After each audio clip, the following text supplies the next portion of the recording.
WhatsApp application ஆப்பை நம்மளால் ஒரு ஆண்ட்ராய்ட் மொபைல்லையும் சரி iOS அப்படின்னு சொல்கிற ஸ்மார்ட் ஃபோன்லையும் சரி ஒரு 35 மொபைல்ஸில் நம்மளால் யூஸ் பண்ண முடியாது. ஏன் எதுக்கு அப்படின்ட்டு நம்ம டீட்டெயிலாக இந்த வீடியோவில் பார்க்கலாம்.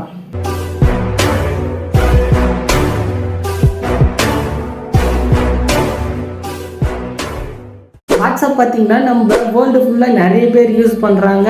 நம்ம எல்லாருக்குமே தெரியும். ஏன்னா வாட்ஸ்அப் இப்போ எல்லாருக்குமே முக்கியமான அத்தியாவசியமான ஒன்றா மாறிடுச்சு. அப்படி பார்த்தீங்கன்னா ஃபஸ்ட்டு இந்த வாட்ஸ்அப் யூஸ் பண்ணும்போது ஸ்மார்ட்டாக கொஞ்சம் நார்மலாக இருந்துச்சு. போக போக அப்டேட் ஆக அந்த வாட்ஸ்அப்பில் நிறைய அப்டேட் எடுத்துகிட்டு வந்தாங்க. அந்த மொபைல்லாம் பார்த்தீங்கன்னா பழைய மொபைலில் அந்த அப்டேட்டுக்கு ஏற்ற மாதிரி இந்த வாட்ஸ்அப் வர முடியல. அதனால ஒரு 35 ஆண்ட்ராய்ட் மொபைலும் சரி iOSன்னு சொல்கிற ஸ்மார்ட் ஃபோனும் சரி அதில் யூஸ் பண்ண முடியல, நாங்கள் நீக்க போகிறோம் அப்படின்ட்டு ஒரு 35 மொபைல் சொல்கிறாங்க கம்பெனி. அது எதுலாம் பார்த்தீங்கன்னா சாம்சங், சோனி,